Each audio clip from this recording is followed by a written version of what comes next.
roça, viu, Léo? Aqui tem uma internet rural e tem uma internet da Vivo. Então, a da Vivo funciona melhor.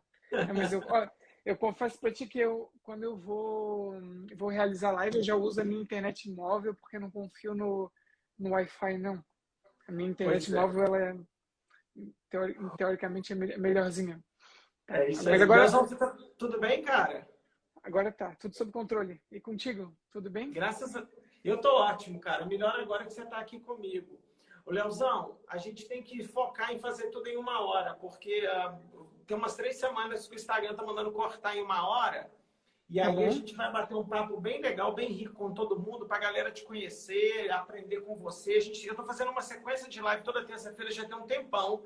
E eu estou muito feliz de você estar aqui, Léo. Há 2 semanas atrás, né, a gente bateu um papo aqui quando a gente estava falando de percepção de dor e frio. Foi muito gostoso conversar com você. Eu falei, pô, tem que conversar com o Léo ao vivo, né, cara, para a gente poder discutir um pouco sobre isso. E a sua live, Léo, vai ajudar muito, que eu conversei com o André Mansano também há 2 semanas atrás. E Sim, foi muito legal ver a perspectiva de um médico intervencionista de dor e agora de você. Eu, perfeito. eu acho que muita gente te conhece, Léo, mas seria legal você se apresentar primeiro para a galera saber quem você é e tudo para a galera te seguir e entender o que você faz. Perfeito. Léo, primeiro, obrigado pelo convite e pela oportunidade. Antes de nós iniciarmos aqui, eu estava dando uma corridinha e eu fiquei pensando, né? Ao longo dessa última semana, hoje eu tenho a oportunidade de estar aqui conversando contigo, um profissional que ajudou na minha construção, né? De quem eu sou hoje profissionalmente. Aprendo e aprendi muito contigo. Hoje, ao meio-dia, tive a oportunidade de ter uma reunião com o Rodrigo Vasconcelos, um outro profissional que me moldou como pessoa e profissional também. Né? Diariamente converso com o Ney, que é um outro profissional que me moldou como pessoa e profissional. Então, eu fico muito feliz, né, de estar conseguindo ficar próximo, né? Ter mais proximidade de vocês. Então, de antemão, já fica o meu agradecimento à oportunidade. Eu é que aprendo com você, Leozão. Aqui, se não for ter troca, sabe o que eu tô fazendo, né, Léo? Quem tá me seguindo tá sabendo. Eu fico brincando de Marília Gabriela. Eu dou zero de conteúdo, fico só aprendendo, entendeu? Então, grande Perfeito. parte das coisas que eu coloco na pauta é coisas que eu quero aprender com você, e não o contrário. Tá joia, perfeito. Bom, Léo, eu, né, assim como todos vocês, antes de mais nada, sou um ser humano, né? Com alguns anseios, dificuldades, alguns desejos. Sou graduado em fisioterapia, estudei aqui em Santa Catarina, na Universidade do Estado de Santa Catarina, a mesma instituição onde concluí o meu mestrado. Concluí faz um pouco mais de um mês o meu doutorado em neurociências pela Universidade Federal de Santa Catarina, Centro de Ciências Biológicas, Fisiológicas, o Laboratório de Neurobiologia da Dor e da Inflamação, no qual fiquei aproximadamente 6 anos. E além desse pequenino braço acadêmico, eu sou clínico, né? Eu atendo pacientes com dor, as mais variadas dores, condições a meu ver complexas, diariamente.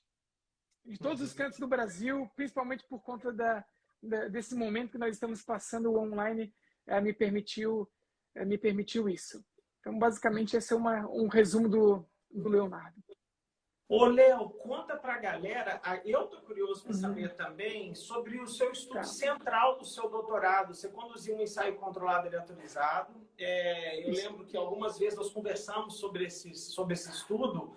Conta pra Uhum. galera o que que você fez, quais são as conclusões do estudo, até onde você pode, né? Se você pode Pois contar é, tudo, o que posso. rolou. Não, sem problemas.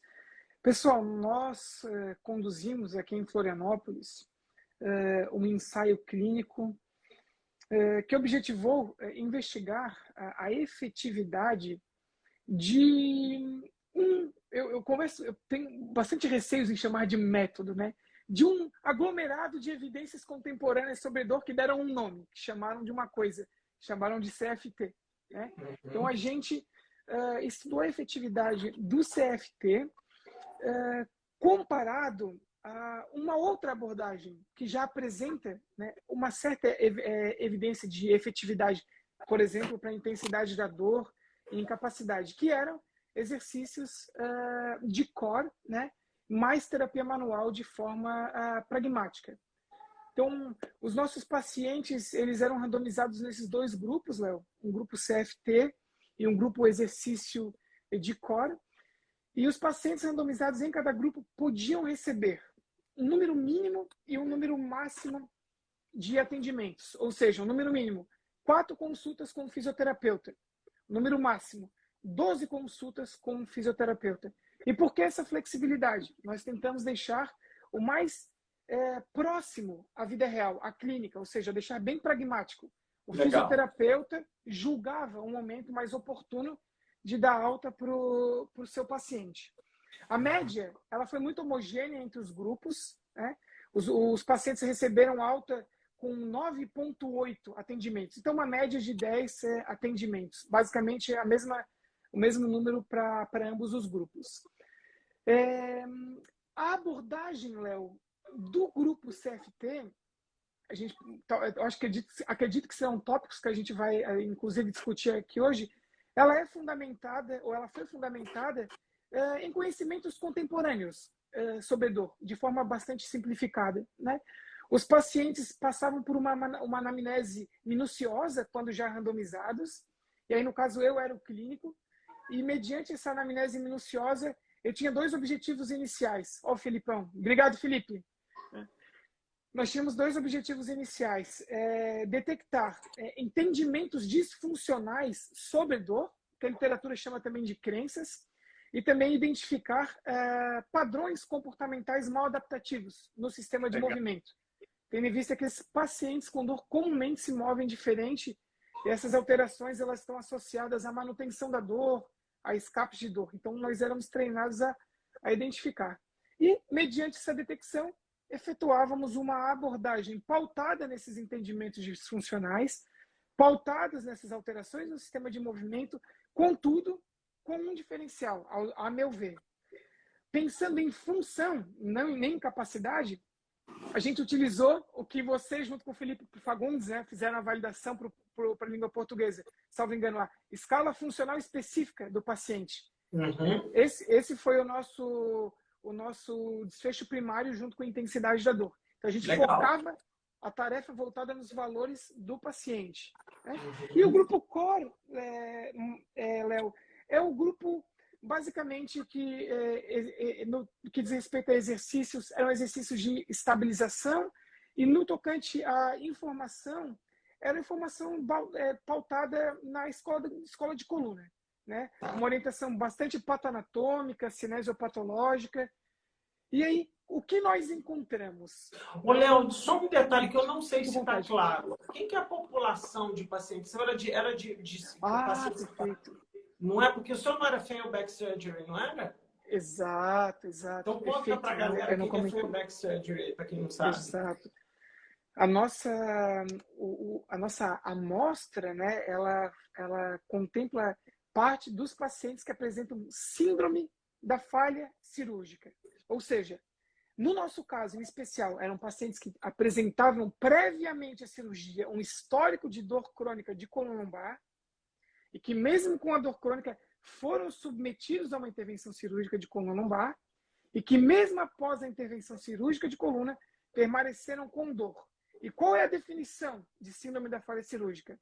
Manutenção da dor axial, ou na perna, ou em ambos, ou seja, nas costas ou na perna, menor, igual ou pior do que era antes da cirurgia. Em síntese, o paciente continua com dor, na perna, nas costas ou em ambos, com intensidade variável. A definição ela é bem legal, que é um perfil de paciente pepino, né, cara? É um paciente resistente a melhora e tudo. E aí, o que você achou, Léo?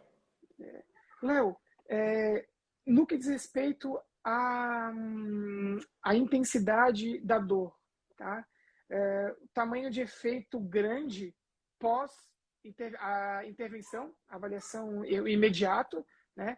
Salvo engano, a gente usou o D, né, de Cohen, deu 0,8 na reavaliação e no follow-up 0,69. Em favor do CFT? A favor do CFT, em favor do CFT. Uau! Em favor do CFT. Uau! E para a função foi muito maior. foi tamanho de efeito grande, tanto na reavaliação quanto no follow-up, de 6 meses e 3 meses após tratamento. Aí o tamanho de efeito deu um pouco mais do que 0,9 em ambos. Uau, Léo! Então o Peter O'Sullivan vai te amar com todas as forças que Pois tem é. nesse planeta. Pois é. Eu estou relativamente ansioso para ver se vai rolar um tweet ou se ele vai ficar em silêncio. Pois é. Ô, Léo, como é que está o status desse artigo? Você já submeteu? Como é que está isso? Estou terminando de fazer as últimas lapidações. Hoje à noite ou amanhã eu vou enviar para o Ney. Aí ele vai fazer os últimos ajustes e a gente vai submeter. Ok, pessoal, então a gente vai encerrar a live para o Léo terminar o escrever. Muito obrigado. Não, até amanhã eu encaminho para o... obrigado, Lu. A Lu dando parabéns. Léo, e tem uma outra questão, né, Léo, que foi muito interessante. Nos nossos desfechos, o desfecho secundário foi a intensidade da dor e a função, né, em 6 meses. O primário foi em intensidade da dor e função nos 3 meses após. E os outros desfechos secundários, em especial, eu gostaria de destacar o medo. No baseline, os nossos pacientes apresentavam, numa escala de 11 pontos, 6,32 ou 37 de medo no baseline. E o desvio padrão ínfimo, pequenininho. Um grupo com 6,2, o outro grupo com 6,32. Bastante homogênea a amostra. No grupo CFT, na reavaliação, o medo baixou para 1,14. Uau! Caraca! Aí nós vamos fazer um estudo de mediação, né, mais para frente, para avaliar esses fatores psicossociais que a gente trouxe da escala breve de aspectos psicossociais, para ver quem é que acabou sendo moderador, né, do desfecho intensidade, para a gente ver se encontra alguma relação ali, declínio do medo, né, com maior declínio da intensidade da dor. Por quê? O grupo core, na reavaliação de 6,2 de medo, ficou com 5 pontos alguma coisa. A diferença não foi clinicamente importante. Não foi clinicamente importante. Que legal, Léo. Caraca, eu tô assim... É muito louco, né? Para quem não está entendendo toda a história piada que eu fiz do Peter Sagan com o Léo, é o seguinte, esse método CFT é um método antigo, desenvolvido por um cara na Austrália. Eu não sei se você sabe dessa história, Léo, mas eu e a Lucila, quando a gente estava fazendo doutorado na Austrália, a gente uma vez foi convidado para ir para um congresso em Cairns, lá na Grande Barreira de Corais. E a gente não tinha dinheiro para ir. Então a gente era muito, muito pobrezinho por causa de bolsa, né?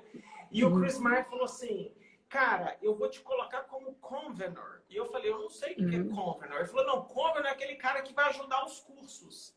Então a Lu foi fazer um curso com a moça lá do Ultrassons, esqueci o nome dela, depois a Lu coloca o nome dela.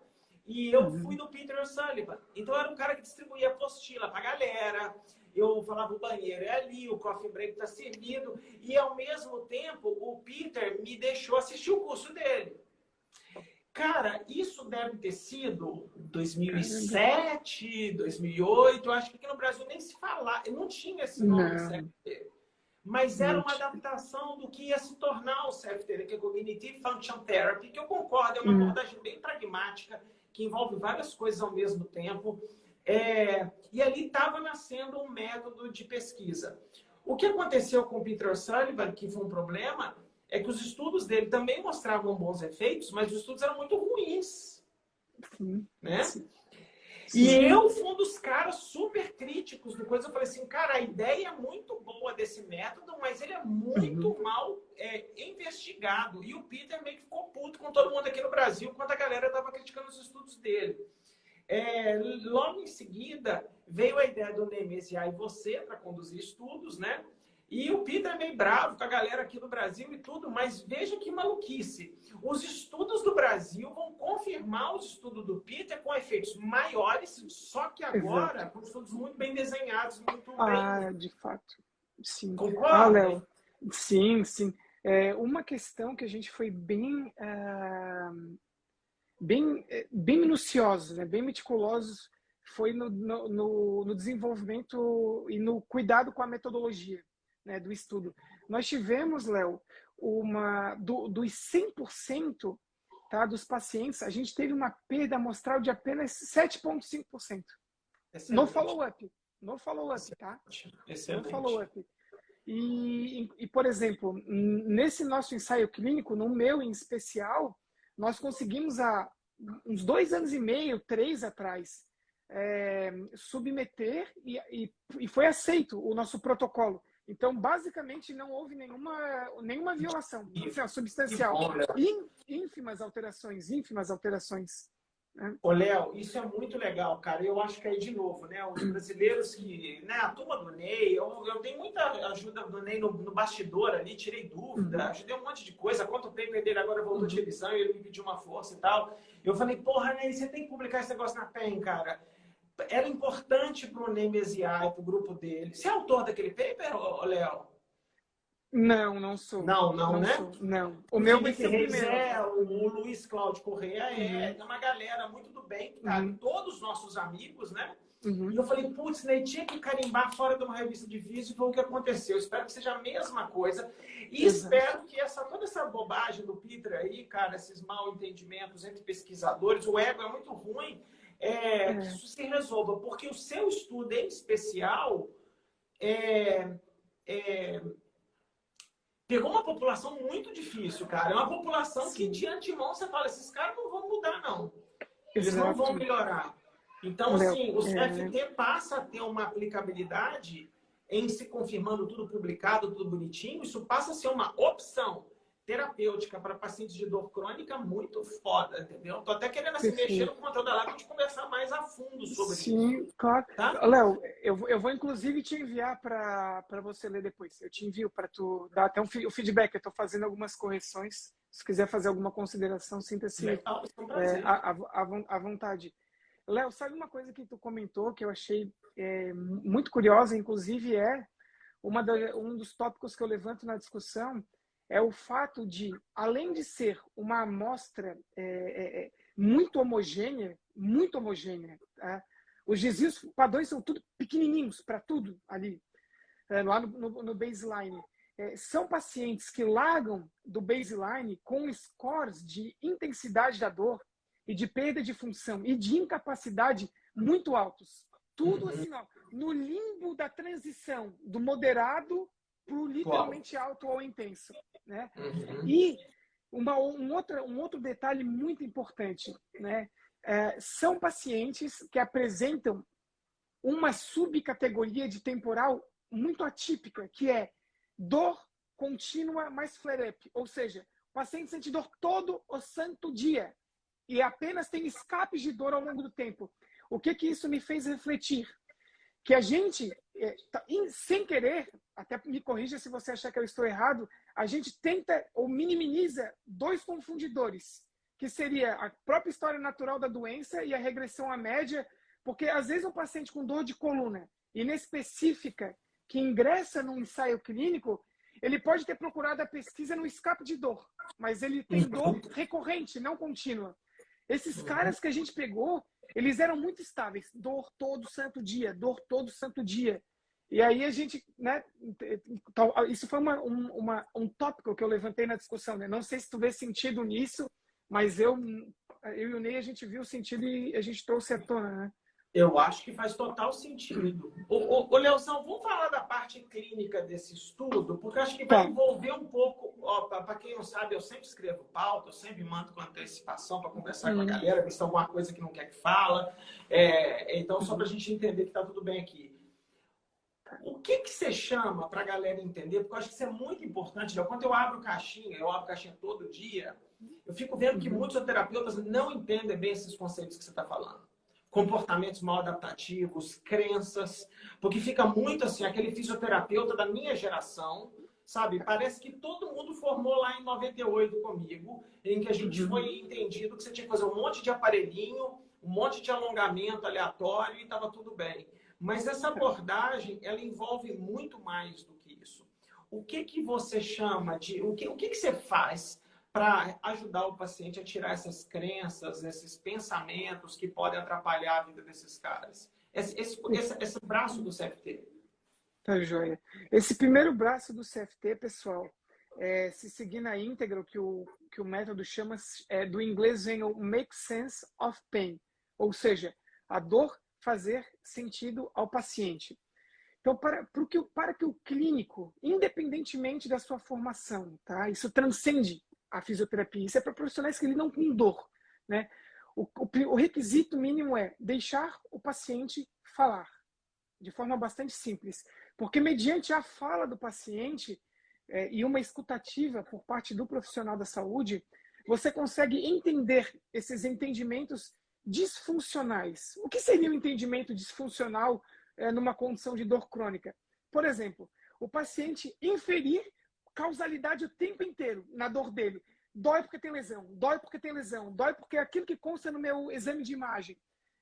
De forma bem simples, para a gente conseguir passar a mensagem para o pessoal. Isso seria um entendimento disfuncional do paciente. Trazendo um caso real. O primeiro paciente que eu atendi na pesquisa, eu nunca vou esquecer, o entendimento dele era a manutenção, né, a persistência da minha dor está relacionada com uma degeneração no segmento adjacente, no próximo. Por quê? O cirurgião falou. E esse é um problema, Léo. Porque, comumente, as justificativas do insucesso, elas são fundamentadas me falhou a palavra agora, as justificativas são patoanatômicas ou cinesiopatológicas. São estruturais, né? Resumidamente. E o que ele falava? Dói porque tem uma degeneração no segmento adjacente, né? Então, L3, L2, e porque ficou um fragmento ósseo, né? Dentro da minha coluna. Então, isso foi o que o colega cirurgião havia dito. Então, o profissional ele é treinado para identificar essas falas disfuncionais, né? E, mediante essa fala, no momento oportuno, sentar e explicar. No momento oportuno, né? Da mesma forma, Léo, e aí isso eu levanto a bandeira. Fisioterapeuta é treinado para tal. Ponto. É o profissional do movimento que estuda isso. Alterações patológicas, disfuncionais, mal adaptativas no sistema de movimento. Comumente, pessoas com dor se movem diferente. E o movimento diferente, ele pode ser de duas formas. Fisiológico, necessário, imprescindível. Por exemplo, um indivíduo estava na rua, teve uma entorse e fraturou a tíbia. Não faz sentido ele sair fazendo descarga de peso.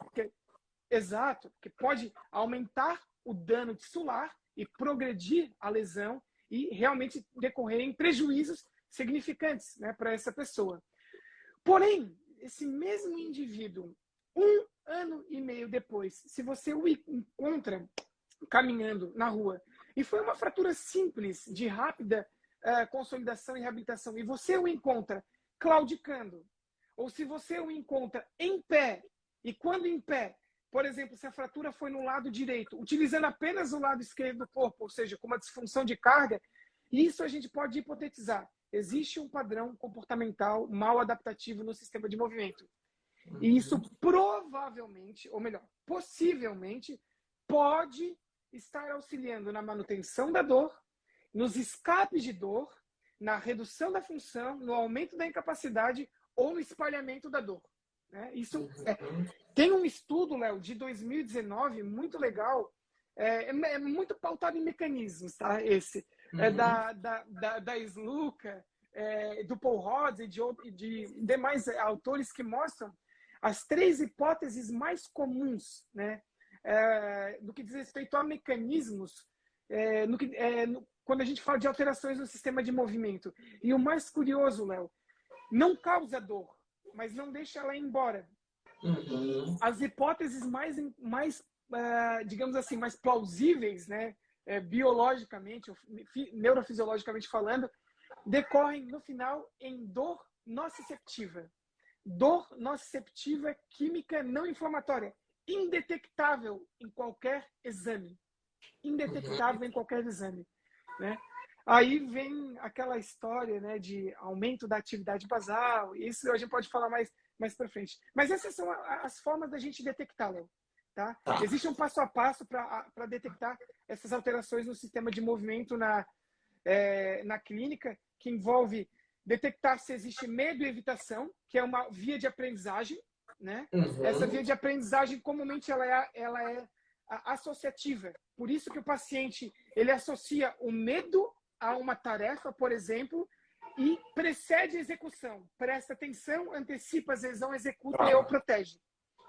Uma outra via, que, ao meu ver, ela é mais complexa, é uma via de aprendizado não associativa. Esse paciente, ele literalmente generalizou. Ele tem a alteração no sistema de movimento incorporada, propriamente dita. Esse é o paciente, Léo, que não percebe que se mexe diferente. Esse é o paciente que ele contradiz quase tudo o que a literatura, em parte, orienta. Por exemplo, se o seu paciente tem dor, use dupla tarefa, utilize distração.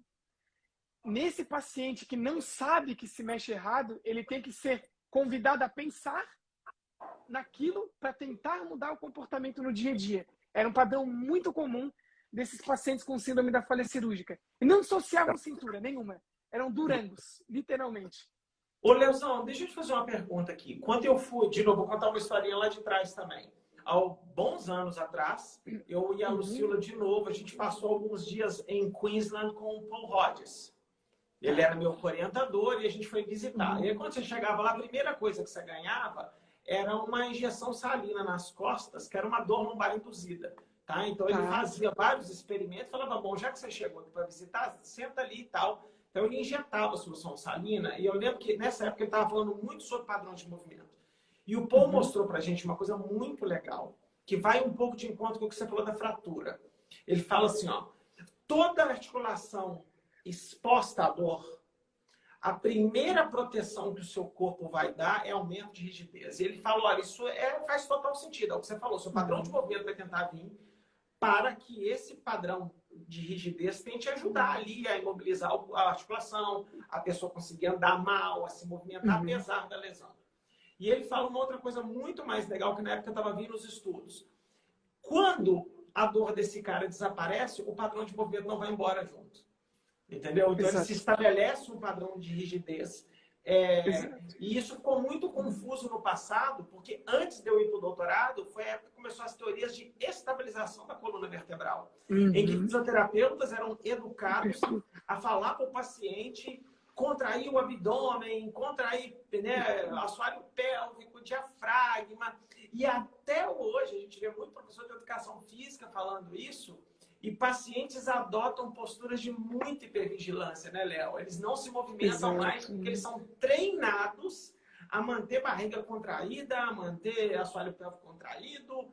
E, de repente, você vê várias pessoas num perfil. Alguém colocou no comentário aqui, que eu achei mó bonitinho, um padrão de hipervigilância total. Afinal, se eu não estabilizar o core, eu vou ter problema e tal.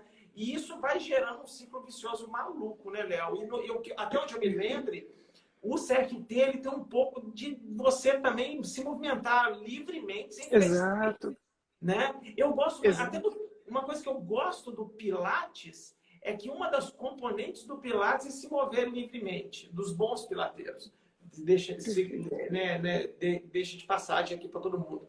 Então, assim, é muito legal, porque o que eu fico preocupado, assim, Léo, da mesma forma que você fala que vem uma informação do cirurgião. Eu já tive várias outras. Eu já tive uma vez um paciente que falava assim, se eu fletir o meu tronco, o meu disco explode. Eu já ouvi isso numa banca de doutorado de um fisioterapeuta famosão aí da nossa área. Eu falei, cara, mas eu nunca vi um disco intervertebral explodir. O cara falava, e é assim, cara, olha o que está acontecendo. As orientações são dadas para os nossos pacientes. Quando ele entra num quadro crônico, o cara não quer se mover. E aí, para tirar isso, não é uma tarefa muito simples, não, né? Não. Léo, de forma assim, ó, simples, né? Sem levantar mecanismos para quem está aqui, né? Que a gente sabe que alguns mecanismos eles fazem muito sentido, né, no papel, mas quando se testa, né, não é bem o que parece. A gente aprende a se mexer diferente. O movimento, ele é um comportamento. Existem comportamentos que transcendem o movimento, que podem tornar-se patológicos, né? Por exemplo, o vício, com qualquer coisa. A ansiedade, ela é um comportamento também que pode tornar-se patológico, disfuncional. O medo, né? O movimento também é. Então, mediante esse padrão disfuncional, né, hipotetiza-se que, por exemplo, aferências possam ser, o sistema nervoso possa ser bombardeado por aferências, assim como a própria analgesia endógena fica prejudicada. Eu gosto de fazer uma brincadeira, Léo, se tu permitir para quem está aqui, Claro. que isso fique... eu faço um convite para todo paciente, e às vezes quando eu estou numa live com o pessoal, só para ver se isso faz sentido, né? Se todos nós, se tu quiseres fazer aí, Léo, contrair o braço agora, a gente realiza uma contração e ficarmos durante 1 hora com essa contração do braço. Eu pergunto para a maioria dos participantes, qual é a probabilidade de doer se ficar nessa posição aqui durante 1 hora? Uhum. Existe uma probabilidade, existe uma possibilidade significativa de doer. E aí as pessoas geralmente respondem, pô, Leonardo, sim, se eu ficar 15 minutos pode incomodar já. E aí eu faço outras 2 perguntas. Lesionou? A pessoa vai falar, não. Inflamou? A minha terceira pergunta é, por que dói? Uhum. Ou por que pode doer? Isso entra, Léo, numa das perguntas, né, que a gente até havia conversado nos bastidores, sobre os tipos de dor, os mecanismos, né? Dor nociceptiva, Léo, ela é muito mal compreendida, muito mal compreendida. Existe um viewpoint que eu adoro, esse cara, ele é um neurocientista chamado Vania Apkarian. Tem até um livro da IASP de 2015 dele, né, que é sobre o cérebro de pessoas com dor crônica. E ele traz um ponto de vista que ele fala o seguinte, Léo. A forma como a ciência, em parte, é conduzida. E quando a gente emprega uma palavra, e essa palavra ela se torna popularizada, mas o seu entendimento ainda continua pobre, isso gera impacto na produção de ciência, bem como o modo como os cientistas e pesquisadores interpretam, né, essas descobertas e a sociedade. E o primeiro tópico dele é assim, Léo, a literatura resume dor nociceptiva à inflamação. E esquecem que existe outros estímulos aleatórios que podem, por exemplo, ativar o nociceptor e podem ser interpretados como dor. Esse bracing que tu falou, a palavra é perfeita, né? Ou esse bracing, ou essa contração, o músculo, teoricamente, não sei se eu posso falar isso aqui, né? Mas se permitir, eu falo, né? Tá. Todo o músculo de um ser humano, ele precisa de energia para ser contraído, ATP. O produto da quebra metabólica, né, do metabolismo, ele decorre numa alteração no pH da região. E existe uma substância ali, Léo, que chama-se, que inclusive é parte dos modelos experimentais de química do inflamatório utilizam, né? Tem hidrogênio. O hidrogênio, ele pode se conectar com a membrana de um nociceptor, que tem um canal ali que chama-se ASIC. E esse canal, ele é despolarizado. Ele vira um potencial de ação que pode ascender aos centros superiores e ser interpretado como dor. Eu tenho muita curiosidade e num futuro, se eu tiver a oportunidade de sentar e estudar e investigar isso. Porque uma dúvida que, assim, ó, que me inquieta de forma gritante. Eu até fiz um post ontem ou anteontem sobre isso. Sobre dores crônicas primárias de coluna. Será que toda dor crônica primária de coluna realmente é de origem não detectável? Isso é uma coisa, Léo, assim, que me inquieta, sabe? Que me inquieta demais. Demais. E essa, para quem tiver interesse, eu posso até mandar para ti, se tu achar o paper interessante, encaminhar para os colegas. Tem esse estudo de 2019 do Paul Rhodes, da Sluka e de uma galera aí que levantam essas hipóteses bem legais, e, inclusive das alterações do sistema de movimento, como avaliar e tratar, etc. Ô, Leozão, mas eu acho que tem uma parada aí sinistra, é o seguinte, a gente não consegue afirmar as causas de dor, e por isso é tão difícil tratar, mas tem que ter, né?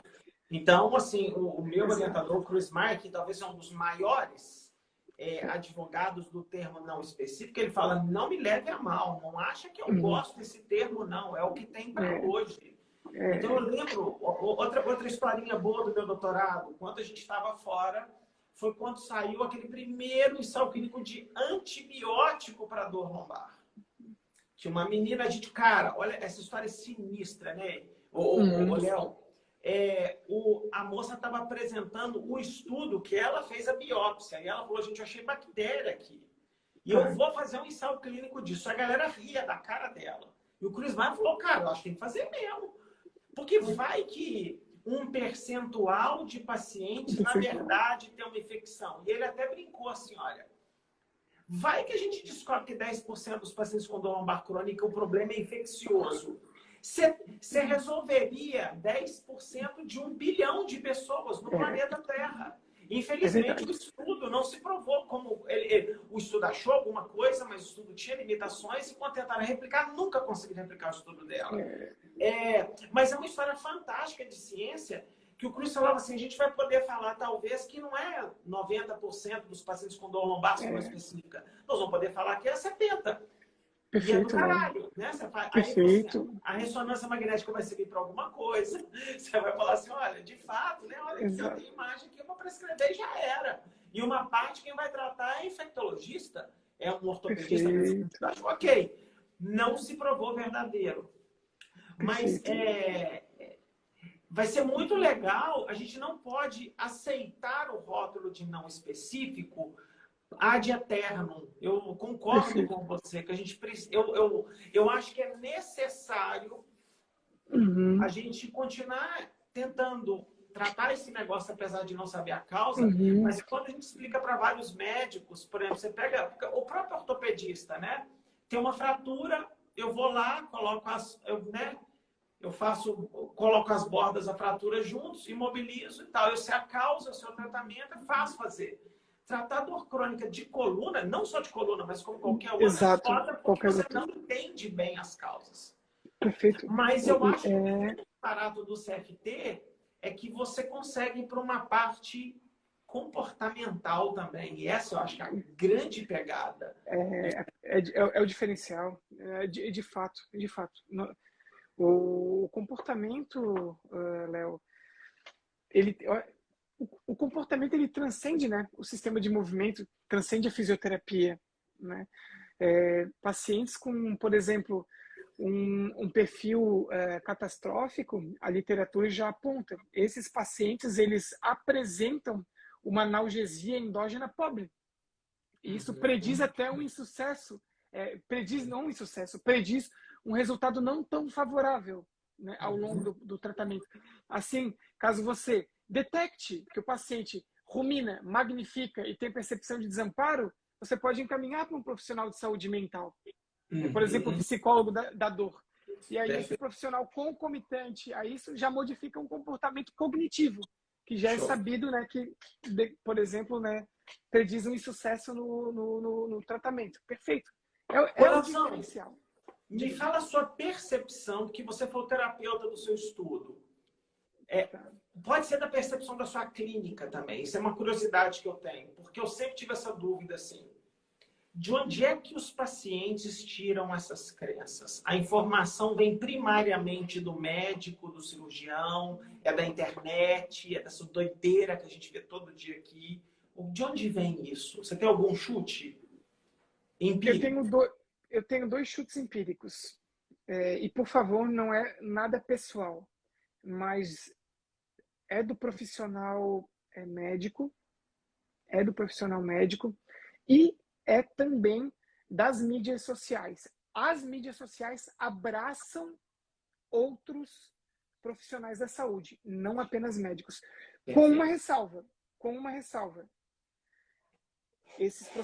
Parte significativa desses pacientes também convivem com fisioterapeutas, comumente, que também são profissionais crônicos e poluem a cabeça do paciente.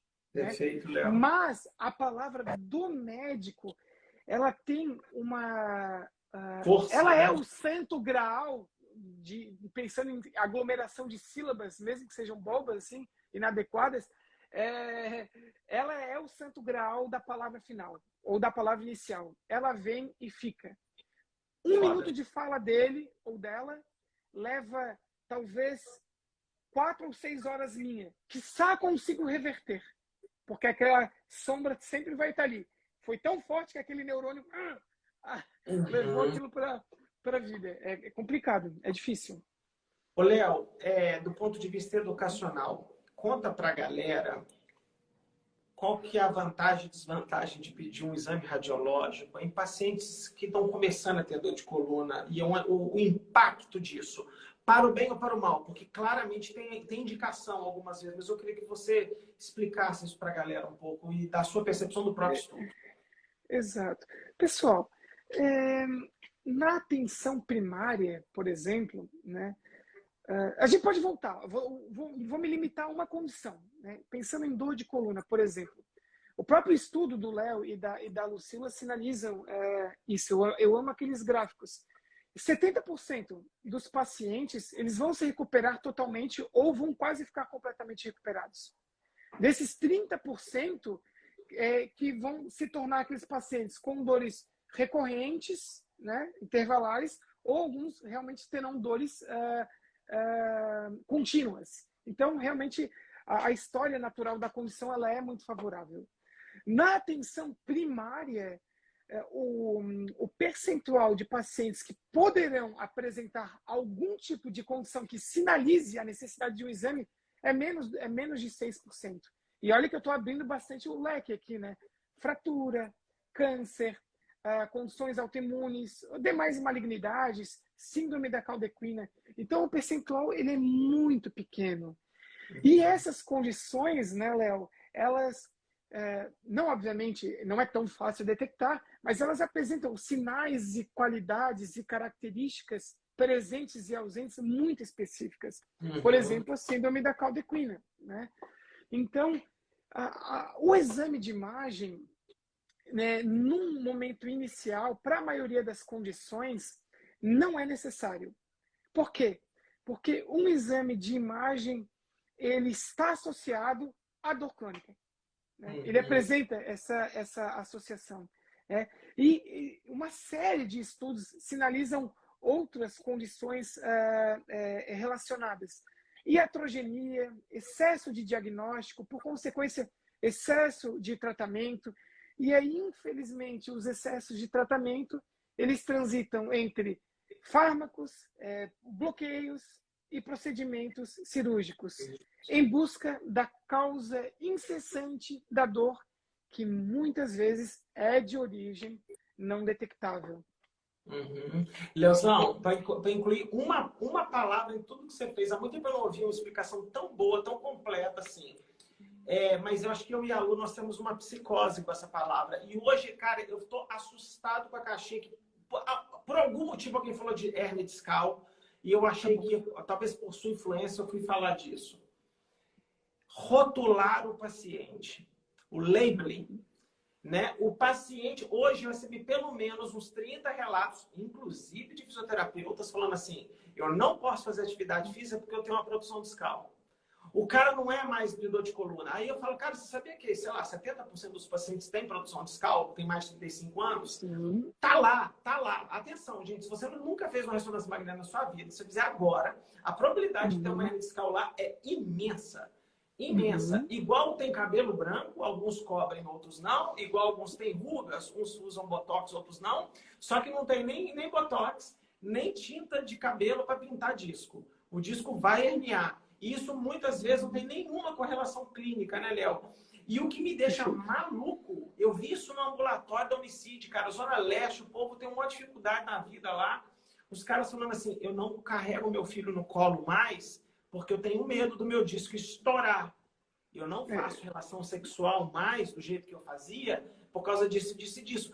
O cara é portador de hernia discal. Isso é gravíssimo. Gravíssimo. E aí, cara, isso muitas vezes vem de um exame que não deveria ter saído nem prescrito lá atrás, porque não tinha nenhuma indicação. Então, assim, um dos grandes problemas do exame radiológico em dor de coluna, aí, de novo, né, Léo, tem que tomar maior cuidado, nós falando de dor lombar, Porque é claro que se você tiver uma suspeita de fratura, você tem que fazer um raio-x. Se tiver uma suspeita de Perfeito. atelectasia, tem que fazer um raio-x. Porque na hora que você o raio-x não serve para nada. Não, não é isso. Raio-x em primeira apresentação, num paciente que não tem um quadro atípico. Porque vamos combinar, né, Leozão? Um cara com síndrome de Caldequina é um quadro altamente atípico e fácil de identificar, né? É, facílimo, facílimo. Facílimo de identificar. E incomum. Mas o problema é que na prática, todo mundo quer fazer o exame. Então, acho que tem alguns culpados. Os médicos são pressionados pelos pacientes para pedir o raio-x, porque ele quer saber a causa, o nosso cérebro adora isso. O médico, às vezes, para resolver o problema e não tem satisfação do paciente do outro lado, ele prescreve. Tem a tal da medicina defensiva, que o médico não quer perder um diagnóstico de doença rara, que ele não vai pegar. A cada 250 mil exames radiológicos, você vai achar um tumor. Quer dizer, cara, você já pensou, galera?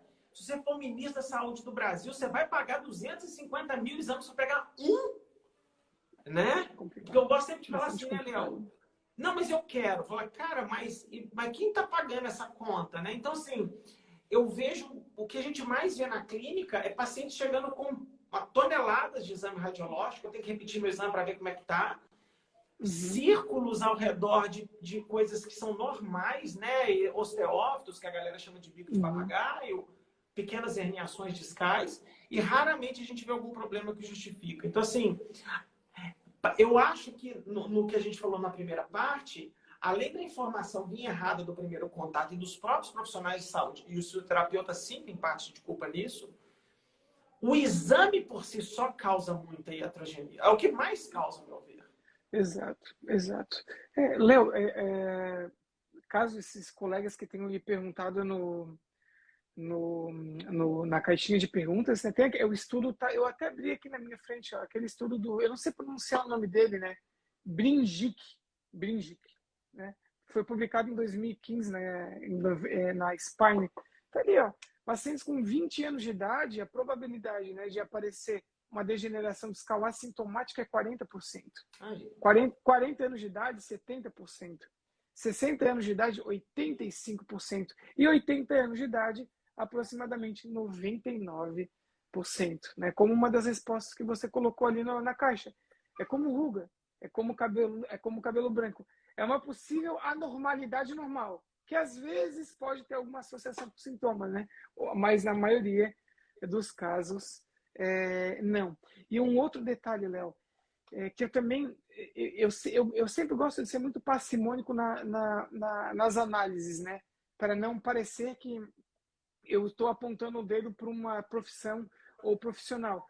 Tem um estudo que eu tenho até aqui numa aula, mas eu não lembro onde ele está, posso procurar, que ele diz mais ou menos assim, eu lembro do número, 54,3% dos pacientes querem, imploram, necessitam de um exame de imagem para entender ou para tentar entender a causa da sua dor. Então, muitas vezes, também o clínico, ele deixa, né, se levar pelo desejo, né, do seu paciente. Então, é um cenário bem delicado, né? Na contramão disso tudo, também tem um estudo feito, se eu não me engano, pelo grupo do Chris Marr, que mostrou que eles treinaram médicos a conversarem com os pacientes para justificar a não necessidade de exame e os pacientes eram felizes de lá. Sim. Porque às vezes, né, Léo, você vai para o médico, sim, com a expectativa de sair de lá com informações importantes sobre sua própria condição. E o médico explicar que naquele momento, não é que não vai fazer nunca, é que naquele ponto no tempo ainda não é necessária a realização de exames. Então, assim, o que eu mais acho que para mim tá ficando claro dessa conversa minha com você, que eu já estou vendo que nós vamos ter que marcar um segundo momento, é que a gente está precisando educar todo mundo, Léo. A gente está precisando educar todas as pontas, né? Os colegas de profissão, os colegas de outras profissões e principalmente o paciente. Porque eu me coloco na posição do médico que é esperado dele que vai pedir exame. Porque é cultural no mundo todo a utilização desses exames. Eu vou no ortopedista, eu já espero que eu vou pedir uma chapa, eu vou pedir um raio-x, uma ressonância, alguma coisa. Ele vai para pedir já. E a posição do médico não é fácil. E às vezes por Não. comodidade, o convênio paga, essas coisas todas. Uhum. Então, assim, é muito louco como é que também existe zero de esforços no Brasil, principalmente, no sentido de educar pacientes com dor crônica sobre a condição dele e como ele deve lidar com isso. Perfeito. Léo, eu acho que o que resume o que você falou e o que eu acredito também é assim, ó. Existe pelo menos uns três abismos, né? O abismo entre produção de ciência e o consumo de ciência. Uhum. Não, vou reformular. O abismo entre produção e divulgação de ciência. Esse é o primeiro abismo. O segundo abismo entre divulgação e consumo. E o terceiro abismo entre consumo e implementação. Uhum. Implementação. Então, como criar pontes para fazer com que esses abismos, né, sejam menos distantes? Educação, né, informação. Muda comportamento de todos? Não. De alguns, sim. A meu ver, isso aqui, hoje, essa conversa, tenho plena convicção que consegue tocar meia dúzia de profissionais. Algumas Uhum. pessoas sairão tocadas e irão, né, buscar interar-se mais. Educação. Agora, como desenvolver isso? Né? Eu acredito muito no teu trabalho, mesmo que muitas pessoas possam julgar a parte das redes sociais, eu acredito muito no teu trabalho. Eu acredito muito no que eu faço também, no que Claro. diversos colegas nossos realizam.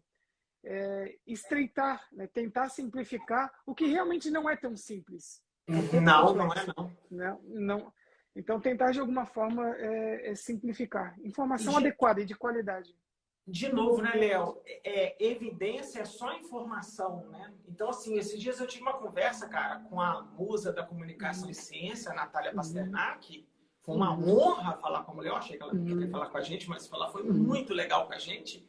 E ela falou assim: olha, muitos pesquisadores, a única coisa que ele quer fazer é publicar o paper dele e ficar atrás do laboratório. Ele quer parar ali, tá tudo bem.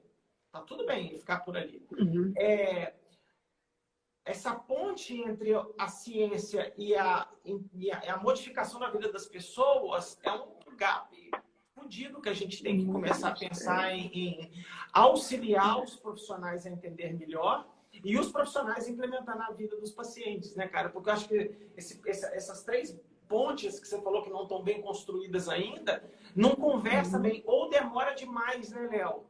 O tal dos exato. 17 anos para implementar ou desimplementar uma coisa é muito ruim, porque às vezes a É, solução está aí. Quer dizer, cara, olha só, eu estou vindo de CFT, cara, 2007, nós somos 2022, nós é, estamos falando de 14 anos de diferença, 14, 15 anos.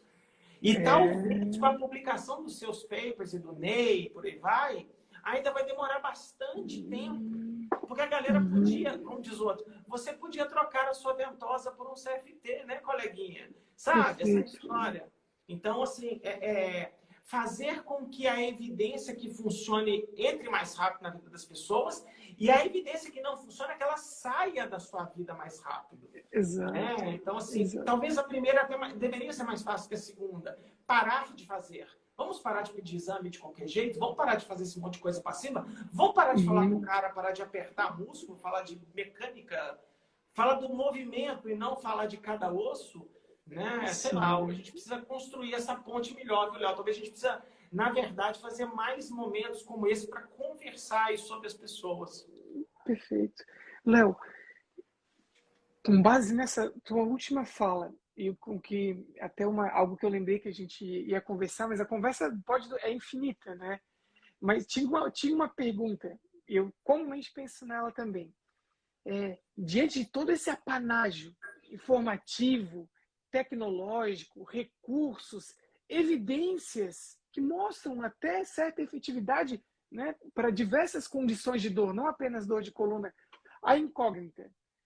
Por que ao menos, né, essa prevalência ou até incidência, né, esses novos casos não estabilizam ou Uhum. regridem? Eu tenho uma visão, eu não sei se você vai concordar. A minha visão é a seguinte: os estudos existem, e sim, existem diversos estudos que apontam a efetividade para função e intensidade da dor nas mais variadas condições de dor crônica, e nas mais variadas e abordagens, perdão, para as mais variadas áreas da saúde. A questão está exatamente na implementação, na prática clínica. Porque o estudo está ali, é de 2, 3, 5, 10 anos, mas ele não caiu nas graças do clínico. Uhum.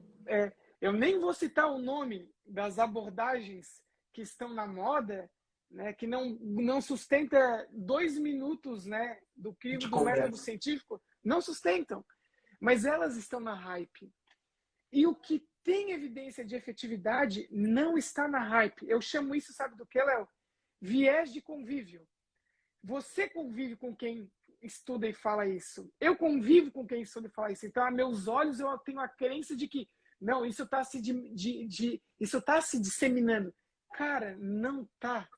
É uma micro bolha, assim, né, que é o nosso viés de convívio. Então, eu acredito que as evidências, parte delas existem.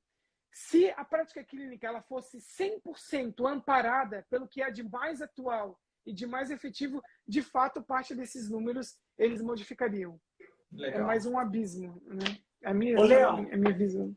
Na sua visão como clínico, você acha que o que você sabe sobre prática baseada em evidências, ela mudou a forma com que você atende os pacientes com o passar do seu amadurecimento profissional? O que você pensa?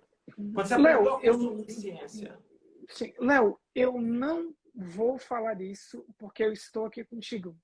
E eu não vou falar isso porque eu te considero, digamos, a minha referência na área para tal e uma das referências do país. O que mudou a minha cabeça extremamente idiota e irracional em 2000 e, não sei, há 7 anos atrás, a primeira vez que tu veio em Florianópolis ministrar um curso na clínica do Fábio Prada. Não sei quanto tempo faz. O teu curso de prática baseada em evidências, né? Eu fiz o curso e aí eu percebi que eu era realmente estúpido, né? Completamente estúpido. Analfabeto científico total. E olha que foi o ano que eu concluí o meu mestrado, tá? Foi o ano que eu concluí o meu mestrado. Agora eu lembrei, 2015. Então, eu era realmente analfabeto científico. Quando eu fiz, né, aquele primeiro curso contigo, aí eu despertei e comecei a tentar entender todo o raciocínio do método científico, né? E a me envolver. Fiz mais um curso contigo, o mesmo, de prática baseada em evidências. Depois fiz, eu acho, há uns 3 anos atrás. O de revisão sistemática. Não era pandemia, o de revisões sistemáticas, né? Então, pessoal, deixem-se picar, né, ou contaminar-se por esse vírus que é benéfico, né? Que legal. Não, é imprescindível, Léo. É imprescindível para todo o profissional da saúde. É uma área muito complexa, muito abrangente, tal qual é a dor, e que se você resolver, mediante a minha fala, vou sentar e estudar, você não vai saber por onde começar. Então, eu faço apologia a cursos, sim, porque o curso, quando é bom, ele mostra o caminho. Não devemos nos limitar. Ele mostra o norte.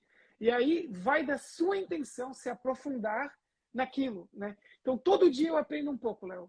Todo dia eu aprendo um pouco. E você foi, de fato... Isso a gente não combinou nos bastidores, tá, pessoal? Não. Você foi, de fato, a pessoa que me tocou, né? Sim, eu deixei também. Você me tocou e eu deixei ser tocado. Ô, Léo, mas muito obrigado assim, pelas palavras, cara. Assim, de coração, eu nem sabia que você estava. Eu lembrava que você tinha feito algum curso, mas não era lá no primeiro, lá no Alpes Paleocenses, que a gente Nos fez. Alpes Paleocenses, exatamente. Para quem não conhece, o Brasil tem os seus Alpes Paleocenses, né? Que lá no cantinho ali de Florianópolis, a gente fez 2 cursos lá, foi muito legal. Estou olhando agora para ele. Estou olhando para ele agora, Léo. Tá de frente aqui para mim. Legal, Léo. Ô, Léo, mas assim, cara, eu acho muito bacana, assim, agora eu preciso devolver os elogios, que é muito legal ver uma galera que está implementando ciência na prática clínica, tá? Então, assim, eu acho que eu preciso devolver isso. Eu conheço vários colegas que muitos nossos em comum, mas também, igual você fala, a gente tem um nome, como é que você falou? O viés de colaboração, viés de De cooperação, convívio, de convívio. viés de De convívio. convívio. Que quando você vê, quando o cara sabe, evidência, galera, é igual o Waze. Ele tinha um mapa em que ele te corta caminho. Você concorda, Leoção? Então, assim, eu brinco muito assim, olha, a evidência nada mais é do que um monte de paper, um monte de mapa que vai te falar quais são as melhores opções para aquele momento. Antigamente usava mapa de papel, hoje a gente usa o Waze, que tem GPS e tal, a evidência está muito mais rápida. E quando eu vejo alguns caras igual você, igual o Ney, igual o Rodrigo, igual o Adriano Pesolato, imagina, é todo amigo nosso, que o cara é um consumidor ávido de ciência, desculpa, e ele sabe o que fazer, ele sabe o que não fazer, lá na ponta da clínica dele a diferença muda tudo na vida dos caras. Então, assim, eu acho que quando você escuta essa história igual a sua, Léo, que isso sirva de exemplo, não para fazer curso de PBA, nada disso, mas para a galera experimentando essa pegada de ler. Eu acho que a galera tem muito medo de ler ciência. Enquanto você não quer fazer uma formação, não quer ler um livro, não quer ser autodidata, começa a ler, começa a consumir ciência. E é mais difícil, eu sei disso, tem para como encurtar o caminho. Mas dá para fazer também. Então, assim, você citou aí 3, 4, 5 papers que poderiam ser consumidos amanhã para os caras. Se você quiser aprender um pouco de CFT, dá para aprender em 3, 4 dias. E talvez você fale assim, cara, agora eu estou aprendendo isso, eu tenho necessidade de fazer um treinamento de CFT com alguém. E aí você faz. Né? O que mais me incomoda no fisioterapeuta, aí eu acho que tem muitos fisioterapeutas, né, porque são os nossos amigos aqui, é que, por exemplo, eu só faria um curso de CFT na posse de bons estudos e não o contrário.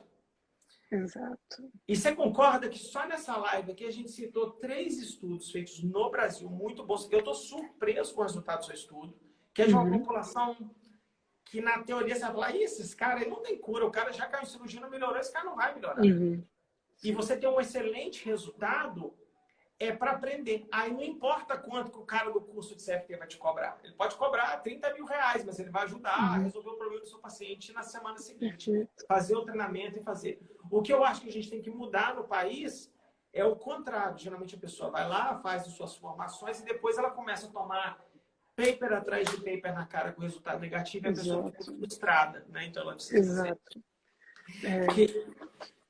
Querido Léo, você tem mais alguma coisa para complementar que você gostaria de falar que a gente não comentou na live? Algum tópico que eu acho que você ficou... Aquela pergunta era boa mesmo, né? A gente está sabendo cada vez mais sobre dor, a gente entende muito mais os mecanismos, mas isso não está mudando o resultado na prática clínica lá na ponta. Provavelmente porque poucas pessoas usam ainda. E a resposta é exatamente essa, Léo. Aos meus olhos, evidências existem de qualidade, que mostram efetividade para diversos desfechos, contudo, falta a implementação. Infelizmente, e eu acredito ainda na humanidade, tá? Existem sim pessoas que têm má índole, têm alguns interesses duvidosos e inadequados, mas, a meu ver, numa análise geral, a humanidade ela é bondosa, ela deseja realmente, tem compaixão, deseja ajudar o próximo. E quando emprega ou se envolve com uma abordagem que não tem evidência, é pela ignorância no sentido literal, desconhecimento literal. Só que aí existe no topo da cadeia alimentar o lobo, e o lobo ele é foda. Desculpa aí a palavra, né? Mas o lobo ele tem ciência de que ele pode, com um conhecimento mínimo, meia dúzia de técnicas de persuasão, conseguir, né? Tocar, né, com algumas promessas infundadas e bizarras, que aí eu não sei como algumas pessoas acreditam, trazer para si. Então, a base de tudo, Léo, acho que assim, a base da sociedade, para tudo, é educação, é informação. Quanto mais pessoas informadas e educadas, mais a gente consegue melhor, né, conduzir a sociedade. A gente veio até aqui em 2022 com educação, né? Só que lá no passado, né? O Galileu tinha tempo de sentar, pegar o dedo, escrever na areia, olhar para cima. Hoje em dia, nós somos bombardeados de informação. E a informação fast. Eu estava lendo um livro, Lifelong Learning, e tinha um estudo de uma psicóloga que era preocupante, né? Fiz até um post sobre isso há uns dias atrás, que sinaliza: a cada década que passa, a geração tende a consumir conteúdos mais curtos, mais breves e mais superficiais. E o que é antagônico a isso? As evidências mostram a consolidação do aprendizado de qualidade mediante estudo aprofundado, longo e duradouro. Então, a coisa está se distanciando, né? A coisa está se distanciando, né? Eu acho que, Léo, a base de tudo é o estudo, né? Então, gente, se vocês querem aprender sobre prática baseada em evidência, né? Eu chamo de o beabá aprofundado. O Leonardo Costa é um profissional que vocês não vão se arrepender. Eu faço aqui a minha apologia. E se vocês quiserem aprender sobre dor um pouquinho, podem aprender comigo também alguma coisa. É isso aí, Léo. É isso aí, cara. Jabá. Querido Léo, a gente precisa conversar mais, se ajudar mais. A gente precisa continuar a estar presentes nos eventos da nossa profissão, passar a nossa mensagem e, se necessário for, utilizar as mesmas técnicas de persuasão que esses lobos fazem. Então, a gente precisa fazer uma coisa coordenada no sentido de auxiliar os colegas, mas principalmente auxiliar os pacientes que estão lá na ponta. Sabe? Assim, a minha preocupação sempre foi o paciente na ponta. Mais do que o corporativismo, mais do que a profissão. A profissão só existe porque tem paciente lá na ponta. Eles precisam de nós.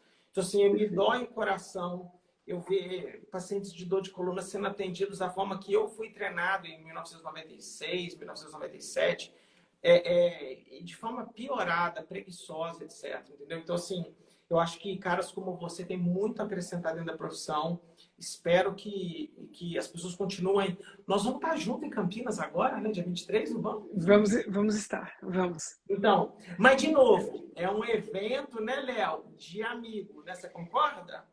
Sim. Mais uma vez, vão estar as mesmas pessoas que já querem ver, que já até já sabe o que a gente vai falar. Precisamos ir para outros eventos para conversar com a galera melhor e foco no paciente e não na categoria, entendeu? Eu sou um cara, eu cheguei naquele ponto na vida que eu não estou muito afim mais da corporação, mais nem do conselho. Eu sou amigo de presidente de conselho, o que precisar de mim eu estou à disposição, mas eu quero saber o seguinte, falei, cara, nessa missão da sua clínica, nessa missão desse conselho, e tem a palavra paciente, que se não tiver eu não estou afim. Entendeu? Perfeito. Vamos valorizar a profissão. Não, vamos dar bom serviço para os pacientes, ajudar esses caras. E aí a profissão simplesmente cresce como consequência disso tudo. Acho que a gente precisa, sabe, o mission statement. Qual que é a sua missão de carreira? Minha missão é ajudar o paciente. Né? Talvez a gente tenha que ir na escada, mas fazer isso tudo. Querido Léo, o Léo também tem treinamentos muito legais sobre dor. Sigam o perfil do Léo aqui.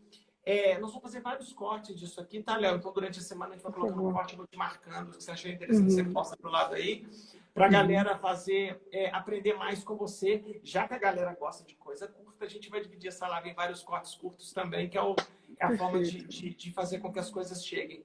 Meus parabéns pela sua carreira, viu, Léo? Doutor Leonardo. Obrigado. Agora, né? Obrigado, parabéns. Amiga. E que você continue dentro da clínica, mas também fazendo ciência aqui com a gente, se precisar de qualquer coisa, eu estou à disposição. Léo, eu vou lhe enviar daqui a pouco já. Aí tu dá um feedback para mim, se puder. Léo, vai ser um prazer. Tá, num dia, caso tu tenha disponibilidade, eu acho que tem uma coisa que não deu tempo para a gente conversar hoje, que é um pouco mais técnica, mas que é de utilidade pública, a meu ver. Seria conversarmos sobre os verdadeiros tipos de dor que existem, os mecanismos de dor que existem, as subcategorias e, se fosse do seu interesse, se o teu público tivesse interesse nisso, a gente conversar sobre algo que a meu ver, talvez impacte positivamente, né, o entendimento e o estudo da dor, que foi essa inserção da dor crônica como doença na CID. Dá para a gente conversar de forma muito aprofundada sobre todas aquelas fragmentações, sobre categorias. É algo que eu leio e estudo todo dia e tento entender melhor o que eles estão pensando. Eu queria ver o teu amigo, né, que é o teu orientador, Cris Maia, conversar sobre isso. Um dia pergunta para ele, eu tenho uma dúvida e tu podia fazer essa ponte e perguntar para ele, né? A dúvida é a seguinte, Cris, você acredita que todas as dores de coluna lombar de origem não específica, ou seja, as inespecíficas, elas são dores crônicas primárias? Essa é a minha dúvida. Sabe por quê, Léo? Porque toda dor crônica primária, ela é, teoricamente, uma dor nociplástica. Aquela dor associada a uma disfunção do sistema nervoso. E ela tem uns critérios jovens, ainda não tão bem estabelecidos, de 2021. E essa é a minha pulga atrás da orelha. Por quê? Porque eu não consigo encontrar esses critérios nos pacientes. Alodinia, hiperalgesia, somação temporal.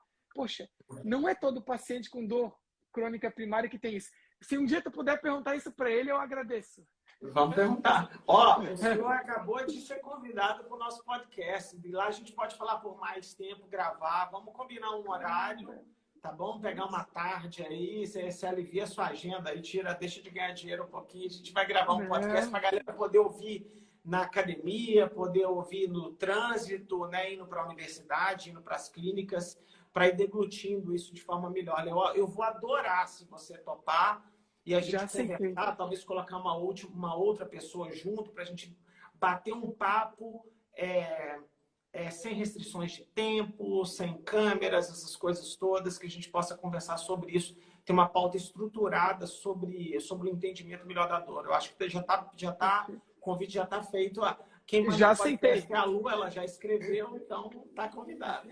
Já está aceito, Lu. Obrigado pela oportunidade. Léo, você é um cara muito legal, meu irmão. Fica com Deus. Parabéns pela sua carreira. Dá um beijo em todo mundo aí. Nós vamos nos encontrar mais vezes, vamos conversar mais, tá bom, cara? Muito obrigado por tudo aí. Obrigado pelas oportunidades, Léo. Obrigado por tudo. Valeu, querido. Um abraço para ti. Um abraço para você e para as filhas também, tá? Tchau, tá bom, querido. Um beijo para todo mundo aí. Boa noite. Tchau, tchau. Boa noite. Tchau, tchau.